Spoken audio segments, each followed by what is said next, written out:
Hello phone വെക്കണേ. ഇപ്പം അവരെ ക്ലബിൻ്റെ ഫുട്ബോൾ ടൂർണമെൻറ്റ് ഉദ്ഘാടനം ചെയ്യാൻ തങ്കം ചെല്ലാൻ. തങ്കം പഴയ ഫുട്ബോൾ കളിക്കാരിയല്ലേ. ഇതിനെ എല്ലാ സൗകര്യത്തോടെ ഒരുക്കി കൊടുത്ത് ആരാന്നറിയോ?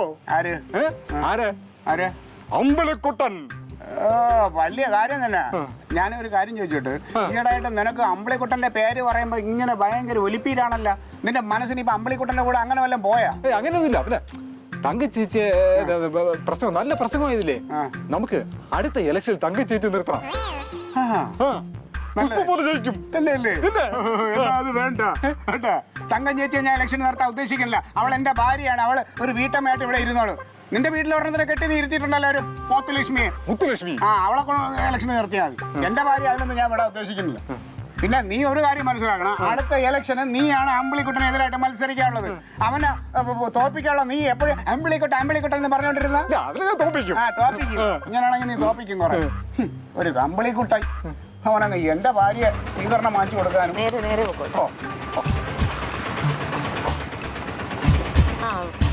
ഇവിടെ നിർത്തിക്കേട്ടോ, ഇവിടെ നിർത്തിക്കാം. ഓ മതി മതി.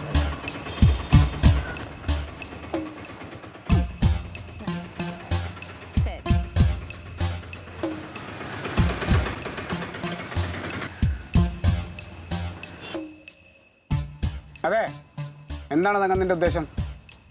അരമണിക്കൂറിനകത്ത് തിരിച്ചു വരാമെന്ന് പറഞ്ഞല്ലേ നീ പോയത്. ഇപ്പൊ സമയം എത്രയെന്ന് അറിയാമോ? എനിക്ക് പുറത്തോടൊന്നും പോകണ്ട. നീ ഇങ്ങനെ ലോകം ചുറ്റി നടന്നോണം. ഒരു ചെറിയ കാര്യം ചെയ്തെന്ന് പറഞ്ഞിട്ട് പിന്നെ ഇങ്ങനെയുണ്ടോ? അവരൊക്കെ സ്റ്റേജിൽ ആരൊക്കെയിരിക്കണേന്നറിയാം. എനിക്ക് അങ്ങനെ എഴുന്നേറ്റ് സ്റ്റേജിൽ ആരിരുന്നാലും നീ ഒരു കാര്യം മനസ്സിലാക്കണം, നിന്റെ ഭർത്താവ് വീട്ടിൽ ഇരിക്കണം എന്നുള്ള കാര്യം മനസ്സിലാക്കണം. ക്ലീറ്റോ എന്നും വീട്ടിലിരിക്കണതല്ലേ? തങ്കം, ഞാൻ എന്തേലും പറയുമ്പോ ഞാൻ നിന്നോട് പറഞ്ഞില്ലേ പോയിട്ട് MLA ആ നാട്ടിലെ പ്രമുഖര് മുഴുവൻ. പിന്നെ MLA എന്താ പറഞ്ഞെന്നറിയാമോ ക്ലീറ്റോ?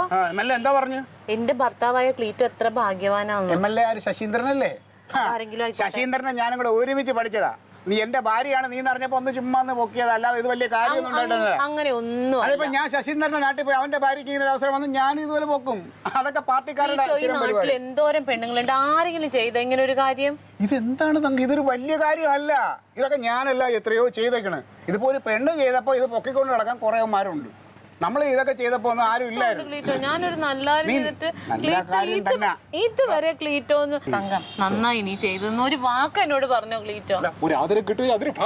ആണോ? അത്ര വലിയ ഭാഗ്യമൊന്നുമല്ല ഇത് കേട്ടോ. ഇതുപോലെ ഒരുപാട് പെണ്ണുങ്ങൾക്ക് ഇതൊക്കെ കിട്ടിയിട്ടുണ്ട്. ഒരാളുടെ പേര് പറ. ഇവിടെ അല്ല, പല രാജ്യങ്ങളിൽ ഇതുപോലെയുള്ള പെണ്ണുങ്ങളുണ്ട്, അവർക്കൊക്കെ കിട്ടിയിട്ടുണ്ട്. അവരൊന്നും ഇങ്ങനെ ആദരവൊന്നും പറയുന്ന നടക്കണമെന്നില്ല. പിന്നെ തങ്ക ഞാനൊരു വഴിക്ക് പോയി ഇറങ്ങിയിട്ട് എത്ര സമയം ഇവിടെ ഇരിക്കുന്നത്? വീട് പൂട്ടിയിട്ടല്ലേ പോകാൻ പറ്റൂ?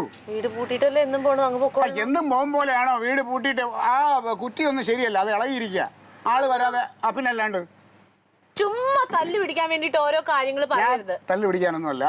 ഇത് ഇന്നത്തോടെ അവസാനിപ്പിച്ചോണം ഉള്ള കാര്യം ഞാൻ പറഞ്ഞേക്കാം. അങ്ങനെയാണെങ്കിൽ ഞാനും ക്ലീറ്റോനോട് പറയാം ഇന്ന് മുതൽ ക്ലീറ്റോയും പോകണ്ട. അപ്പോഴോ?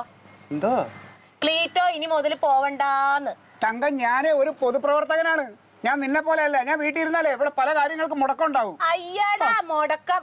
ഇവിടെ മറ്റു കാര്യങ്ങളൊക്കെ നല്ല ഭംഗിയായിട്ട് നടത്തും ക്ലീറ്റോ. ഇവിടെ നിനക്കങ്ങനെ തോന്നും. ക്ലീറ്റോ എന്നെ ഇവിടെ എന്താ വിളിച്ചെന്നറിയാമോ? സ്റ്റേജിൽ വെച്ച് നാടിന്റെ ഝാൻസി റാണി. ഓ വലിയ കാര്യമായി. വലിയ കാര്യം തന്നെ. ഇതൊക്കെ ഈ സ്റ്റേജിൽ ഇരിക്കണമാരെ ഇച്ചിരി പൊക്കി പറയാൻ വേണ്ടി പലതും പറയും. ഇതൊന്നും വലിയ കാര്യമായിട്ട് എടുത്തിട്ട് നീ നാളെ മുതൽ പൊതുപ്രവർത്തനം ഇറങ്ങാന്നൊന്നും വിചാരിക്കേണ്ട തങ്കം കേട്ടോ. പൊതുപ്രവർത്തനത്തിന് പോയ പ്രയോജനമൊന്നുമില്ല, പക്ഷെ ഞാൻ പോയ പ്രയോജനം. എന്ത് പ്രയോജനം? എന്തോന്ന് ജോലി വല്ലതും കിട്ടിയാ?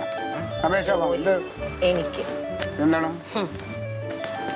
ഇതാണ് ധീരതയ്ക്കുള്ള ക്യാഷ് അവാർഡ്. ക്യാഷ് അവാർഡ് കണ്ടാ? എത്രയുണ്ട്? 5000 രൂപയുണ്ട്. അല്ല അത് പിന്നെ ഇത്രയും നാളും പൊതുപ്രവർത്തനം എന്ന് പറഞ്ഞു പോയല്ലോ. എന്തെങ്കിലും കിട്ടിയോ ക്ലീറ്റോന്? ഇതിപ്പം അവരാരെങ്കിലും ഒക്കെ പിരിച്ചെടുത്തിട്ട് ഒരു ചെറിയ തന്നായിരിക്കും. ഒരാളുമല്ല. ഇത് ആരാ തന്നറിയാമോ? ഇത് സ്പോൺസർ ചെയ്തത് നമ്മുടെ സുരേന്ദ്ര മുതലാളി. ആ നാട്ടില് സംഗതി എനിക്കിപ്പോ പിടികിട്ടി. സുരേന്ദ്ര മുതലാളിക്ക് എന്നെ കൊണ്ട് എന്തോ കാര്യം നേടിയെടുക്കാനുണ്ട്. അതുകൊണ്ടാണ് അതിന്റെ ഒരു ഷോപ്പിംഗ് ആണ് നിനക്ക് ഈ പൈസ തന്നത്. ഷോപ്പിംഗ് ഇത് നാട്ടിലുള്ള മറ്റാളുകൾക്കും പ്രചോദനമാവണം, ഞാനൊരു മാതൃകയാവണമെന്ന് പറഞ്ഞു തന്നതാ. ഇത് അതൊന്നും അല്ല തങ്ക. ഇത് ഞാൻ പറഞ്ഞു തന്നെയുടെ കാര്യം. സുരേന്ദ്രൻ മുതലാളിക്ക് എന്തോ കാര്യം നേടാനുണ്ട്. അയ്യോ, നിങ്ങളെ കൊണ്ട് നേടാനുണ്ടെങ്കിൽ നിങ്ങളുടെ കയ്യിൽ തരും. ഇത് എനിക്ക് സമ്മാനമായിട്ട് കിട്ടിയ പൈസയാണ്. അത് നിനക്കെന്ന് പറയണത് ഈ വീട്ടിലേക്ക് വരുമ്പോ അത് നമുക്കുള്ളതെന്ന് പറയേ. ഈ വീട്ടിലോട്ട് വന്നതല്ല. ഈ പൈസ കൊണ്ട് എന്താ ചെയ്യേണ്ടതെന്ന് എനിക്ക് വ്യക്തമായിട്ടുള്ള ധാരണയുണ്ട്. നീ എന്ത് ചെയ്യാൻ പോവാണ് ഈ പൈസ കൊണ്ട്? എനിക്ക് ഞാൻ പുതിയ മിഷൻ മേടിക്കാൻ പോവാ. പിന്നെ മെഷീൻ മേടിക്കാൻ വേറെ ഒരുപാട് കാര്യങ്ങൾ ഈ വീട്ടിലുണ്ട്. ഒരു കാര്യം ഞാൻ പറയാം, ഇതിൽ നിന്ന് 1 രൂപ കിട്ടുന്ന ക്ലീറ്റ സ്വപ്നം കാണണ്ട. ഇത് എനിക്ക് സ്വന്തമായിട്ട് കിട്ടിയ എന്റെ പൈസയാണ്. അതൊക്കെ പള്ളി പോയി പറഞ്ഞാൽ മതി. ഈ പൈസയിലെ പകുതി അവകാശം ക്ലീറ്റോ നേതാവിനാണ്. അയ്യോ, എങ്ങനെ? ഈ പൈസ എങ്ങനെ കിട്ടി? ഇത് ഞാൻ അന്തസ്സായിട്ട് തീയുന്ന ആൾക്കാരെ രക്ഷിച്ചതിന് എനിക്ക് കിട്ടിയ പ്രതിഫലം. തീ എങ്ങനെ ഉണ്ടായി? തീ എങ്ങനെ ഉണ്ടായെന്ന് ഞാൻ എങ്ങനെ അറിയണേ? അത് ഈ ക്ലീറ്റോ നേതാവിന്റെ ബുദ്ധിയിൽ ഊഹിച്ചതാണ് തീ. അമ്പലിക്കുട്ടൻ നേതാവ് ശരിയാക്കി തന്ന ആ പണിയില്ലേ, അത് പൊളിക്കാൻ വേണ്ടി ഞാനും നേതാവും കൂടെ ചേർന്നാലും അവിടെ പോയി തീറ്റത്.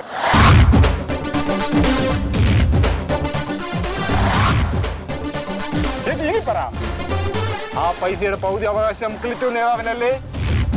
അല്ലേ നേതാവേ?